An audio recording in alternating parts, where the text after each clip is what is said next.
En México, en el año 2021, cerramos las investigaciones de casos probables de enfermedad febril exantemática con 1.406 casos sospechosos, de los cuales 87 fueron estudiados en el estado de Jalisco. Afortunadamente, ninguno de estos casos resultó positivo. Hoy revisaremos los procesos generales y procedimientos para la vigilancia epidemiológica de las enfermedades febriles exantemáticas. Dentro de los contenidos que revisaremos están los objetivos del sistema de vigilancia, la definición de roles, algunas generalidades de la atención del paciente exantemático, las definiciones operacionales, las acciones por nivel técnico-administrativo que se mencionan en el manual de procedimientos del tema, los tiempos máximos para notificación, clasificación, laboratoriales y seguimiento. Revisaremos también la herramienta de recolección de datos conocida como estudio epidemiológico para finalizar con algunas reflexiones sobre el tema. Los objetivos del sistema de vigilancia epidemiológica de sarampión y rubiala son detectar oportunamente la ocurrencia de casos, identificar los genotipos circulantes, caracterizar la situación epidemiológica, identificar factores de riesgo asociados a la infección, evaluar la calidad de la información epidemiológica y finalmente difundir la información epidemiológica que oriente las acciones de prevención y control. Los principales actores involucrados con la vigilancia epidemiológica de la enfermedad febril exantemática incluyen, por supuesto, al paciente, al médico o al personal sanitario que da la atención al paciente, al personal dedicado a epidemiología desde el nivel local, jurisdiccional, estatal y federal, a la red de laboratorios y al INDRE, que son los que realizan el análisis de las muestras tomadas a los pacientes para su comprobación y clasificación, y finalmente a las autoridades y organismos federales que intervienen en la estadística y la publicación de los resultados. Las enfermedades exantemáticas son un grupo de infecciones sistémicas, con diferente grado de contagiosidad, que tienen como característica principal la presencia de una erupción cutánea, exantema, simétrica y que se presentan con mayor frecuencia durante la edad pediátrica. El exantema es una lesión visible en la piel debida a una enfermedad. La condición puede ser una alteración primaria de la piel o el síntoma de un proceso sistémico. El diagnóstico de una enfermedad exantemática se realiza mediante la integración de diferentes datos clínicos a modo de rompecabezas.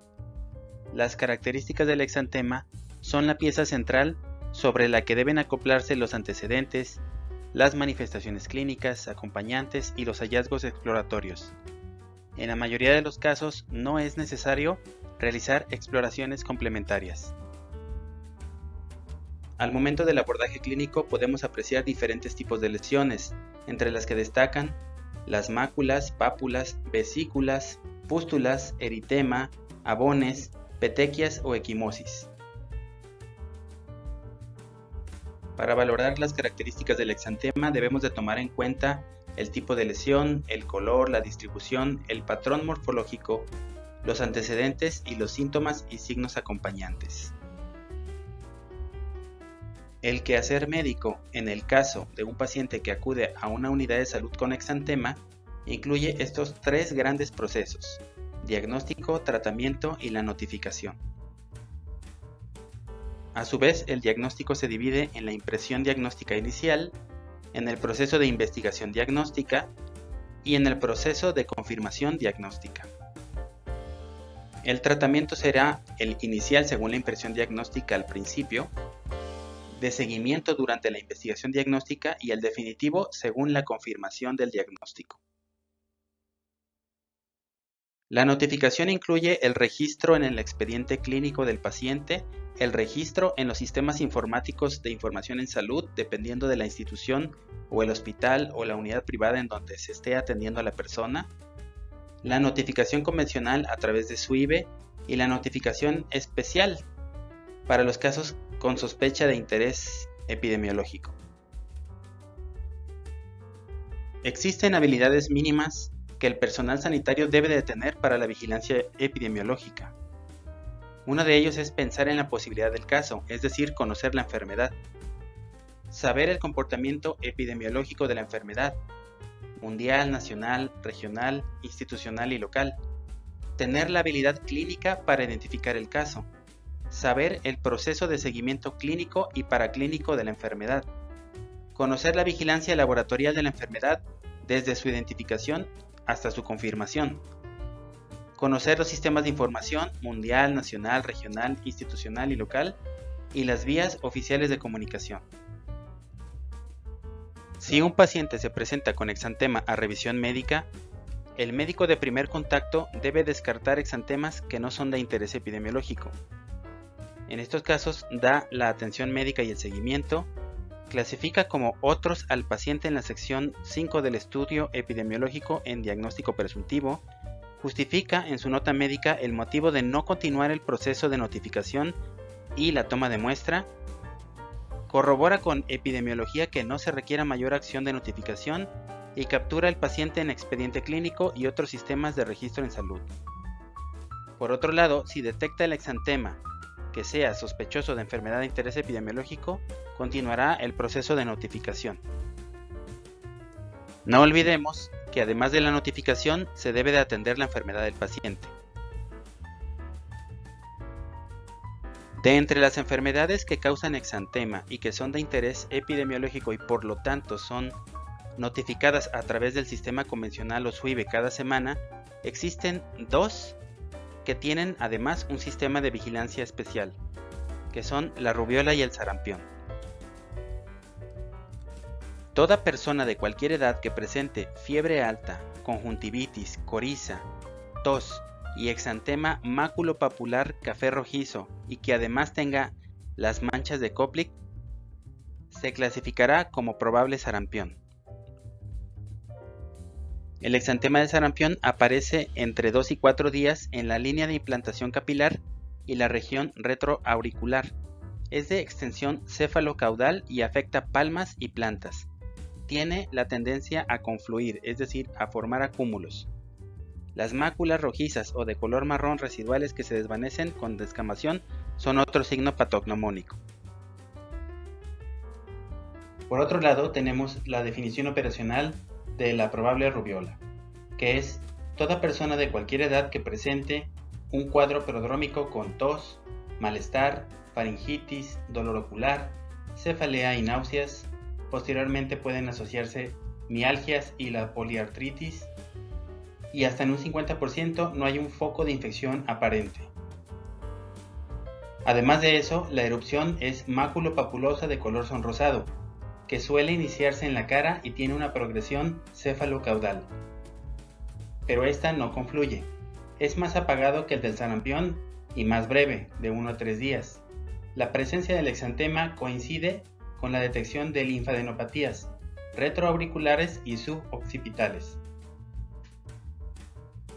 Respecto a la definición operacional de probable síndrome de rubiola congénica, es todo lactante menor a 1 año que presente una o más de las siguientes alteraciones, defectos o malformaciones: auditivas, hipoacusia neurosensorial, patología ocular congénita, como catarata, nistagmus, estrabismo, microoftalmia, glaucoma, retinopatía pigmentaria, hematopoyético como púrpura trombocitopénica, enfermedad cardíaca congénita como persistencia del conducto arterioso, estenosis de la arteria pulmonar, tetralogía de Fallot, estenosis aórtica, comunicación interventricular y comunicación interauricular, y las neurológicas como la microcefalia y el retraso en el desarrollo psicomotor. Ahora bien, los casos confirmados son todos los casos probables en el que se demuestre la infección por el virus del sarampión o rubiola mediante técnicas de laboratorio reconocidas por el INDRE, o bien caso probable que no cuente con muestra o resultado de laboratorio y que esté asociado epidemiológicamente a un caso confirmado por laboratorio. Para el síndrome de rubiola congénita, un caso confirmado es todo caso probable en el que se demuestre infección por virus de la rubiola mediante técnicas de laboratorio reconocidas por el INDRE, o bien un caso probable que no cuente con muestra o resultado de laboratorio y que mediante criterios clínico-epidemiológicos sea confirmado por un comité de expertos independiente. continuaremos con la subclasificación de los casos confirmados. La clasificación de casos confirmados incluye el caso endémico de sarampión o rubiola, que es todo caso confirmado de sarampión o rubiola que forma parte de una cadena de transmisión local que se ha mantenido por más de 12 meses por un mismo genotipo. Y para el caso importado de sarampión o rubiola, es el caso confirmado que, según evidencias epidemiológicas y virológicas, presentó la exposición al virus fuera del país en los 7 a 21 días previos al inicio del exantema para sarampión y de 7 a 23 días para rubiola.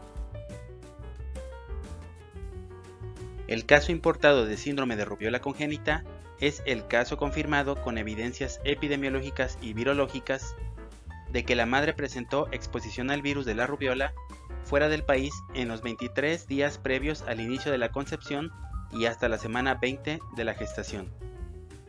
El caso descartado con resultado positivo a sarampión o rubiola relacionado a la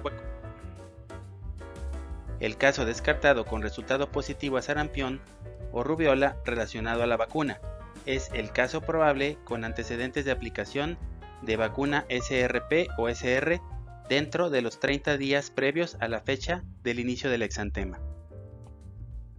El caso asociado a importación de sarampión o rubiola es un caso confirmado que forma parte de una cadena de transmisión local originado por un caso importado, lo que está sustentado en evidencias epidemiológicas o virológicas o ambas, o se trata de un caso confirmado donde no se identifica nexo epidemiológico con un caso importado, pero el genotipo viral involucrado ha sido identificado en otra área con transmisión fuera del país. Para este siguiente punto nos basaremos en el Manual de Procedimientos de Vigilancia Epidemiológica para las Enfermedades Prevenibles por Vacunación. Además de estas acciones que ya revisamos en las láminas anteriores, existen otras acciones que los médicos de primer contacto deben de hacer. Por ejemplo, a las madres de los casos probables de síndrome de rubiola congénita, se debe realizar una toma de muestra de suero para el perfil de Torch. Se debe dar referencia de casos probables al segundo o tercer nivel de atención. Notificar de manera inmediata, antes de 24 horas a partir de su detección, los brotes por probable sarampión o rubiola a la jurisdicción sanitaria. Y tener listo, completo y en óptimas condiciones el expediente clínico de los casos probables por si se requiriera dictaminación o por si hubiera defunción del caso. Además, deben de participar en el estudio de brotes, en las capacitaciones del tema y en las acciones de prevención y control, en conjunto con otros programas. Las acciones a nivel jurisdiccional son más bien de tipo administrativo, pero se involucran en la atención del paciente, en el flujo de información, en la toma de muestras y en el seguimiento de resultados y sobre todo, en vigilar los tiempos. Las jurisdicciones además se encargan de distribuir el material didáctico y de capacitación, concentran y reportan semanalmente la totalidad de los casos de la jurisdicción a través de una red negativa, aseguran la captura del 100% de los casos notificados en plataformas INAVE y la actualizan periódicamente, y coordinan el Comité Jurisdiccional de Vigilancia Epidemiológica para la dictaminación de los casos.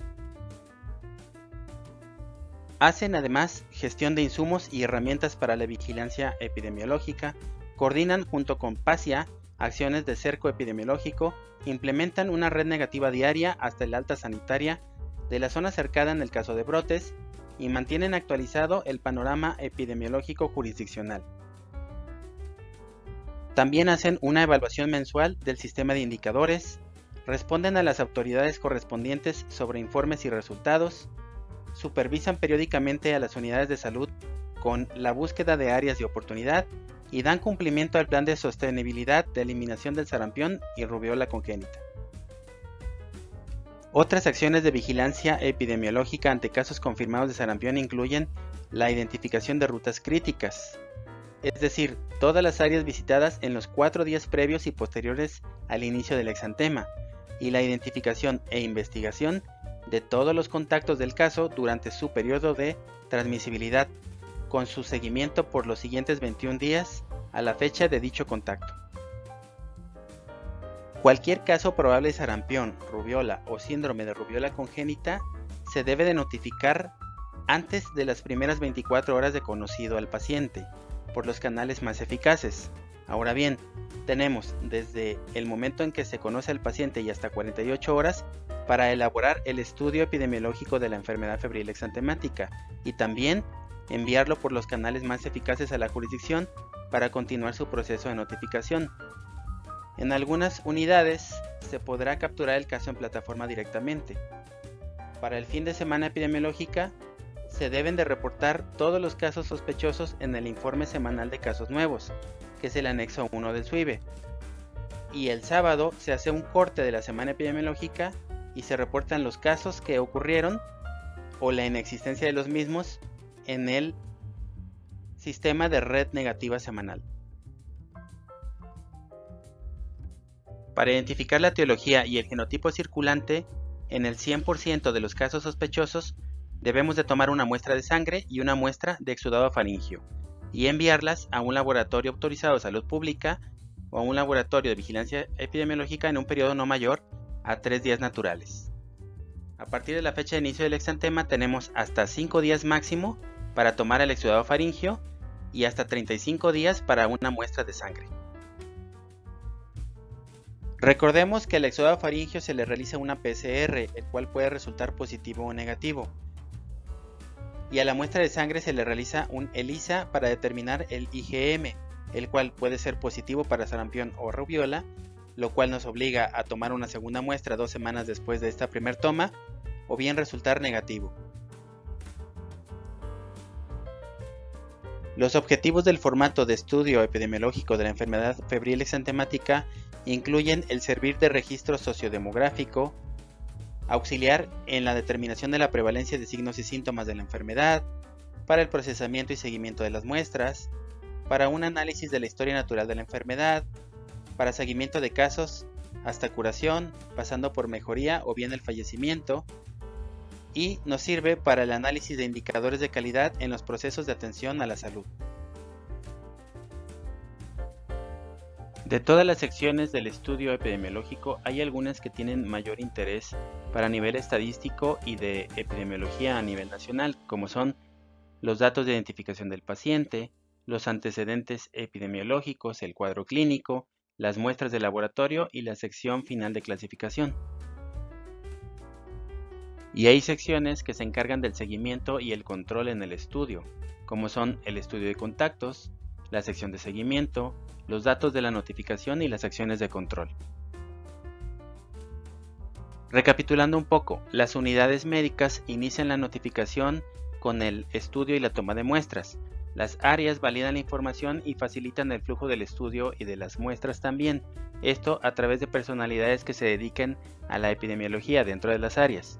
Ahora bien, la jurisdicción coordina el flujo de la notificación así como el envío de las muestras a los laboratorios autorizados. Las instituciones conjuntan las notificaciones y los reportes de envío de muestras y de entrega de las mismas para enviarlas al Estado, y el Estado realiza lo mismo pero en todas las instituciones. Y el Estado realiza las mismas acciones pero con todas las instituciones y servicios privados de atención médica para enviar toda esta información a la Federación. Finalmente, la Federación, a través de la Dirección General de Epidemiología, recibe las notificaciones y pormenores de las muestras, tanto de los estados como de los laboratorios, procesa la información y coordina su difusión con otras secretarías y entidades públicas, como el INEGI.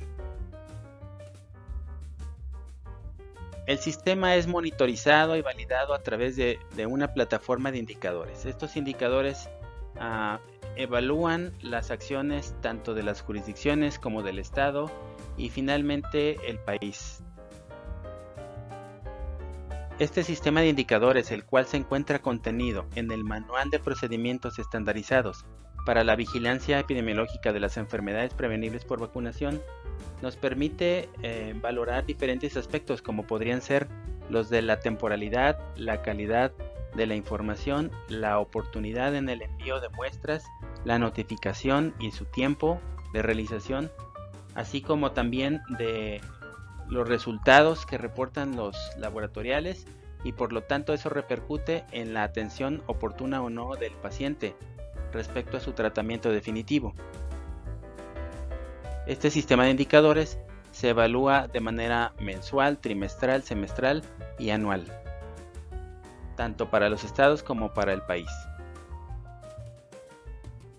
Es de suma importancia sensibilizar al personal operativo en los niveles de atención, de contacto con el paciente, ya que el no tomar en serio a estos padecimientos significa una pérdida de la oportunidad, sobre todo en los casos de brotes epidémicos, el retorno de enfermedades que de otra manera estaban erradicadas o al menos controladas a través de las campañas de vacunación, y la omisión del personal de salud respecto a la seriedad de la notificación, del reporte, del llenado del estudio epidemiológico y de las acciones que se desprenden a partir de él, repercuten a final de cuentas en la salud de la población del país en donde se esté presentando este problema. Así que es muy importante que los médicos estén en constante actualización. Recuerden que existen estos padecimientos, recuerden que existe un sistema de notificación, de vigilancia. Recuerden además que la herramienta que se utiliza es el estudio epidemiológico y el seguimiento de las muestras para poder determinar un tratamiento efectivo y evitar las complicaciones de estos padecimientos, que son la causa por la cual se consideran como enfermedades de vigilancia especial y por lo tanto tienen sistemas aparte del sistema convencional, que es el SUIVE. Por otra parte, todas las acciones que el médico de primer contacto, que el personal sanitario de primer contacto realiza, se traducen en números, y esos números van avanzando en la cadena ascendente, de forma que las autoridades que toman decisiones o que pueden tomar decisiones tienen las herramientas necesarias para poder gestionar recursos, insumos, equipo, personal, etcétera, que permitan abatir estos problemas de salud. Y es de ahí que se reconozca que la labor que hacen los servidores públicos en los primeros niveles de atención es la base fundamental para que todo este sistema funcione, porque sin la información que ustedes generan, nosotros no podemos determinar qué necesidades emergentes se tienen en el país y por lo tanto saber cómo redireccionar los recursos que son finitos, pero para que se puedan eficientar las acciones de ustedes, los que están involucrados en la atención directa del paciente. Espero esta presentación les sea de utilidad, sea de carácter informativo, les despierte la curiosidad por seguir documentándose respecto al tema. No dejen de actualizarse, busquen la información más actual, las nuevas estrategias, los casos de éxito en otros países o en nuestra misma entidad o nación. Aquí hay un Drive en donde ustedes pueden obtener acceso, aunque son de dominio público y están en las páginas oficiales del gobierno. Aquí en este Drive tenemos la mayoría de los documentos relacionados con el tema que se acaba de abordar para que ustedes puedan revisarlos y complementar la información que aquí les venimos a dar. Muchísimas gracias.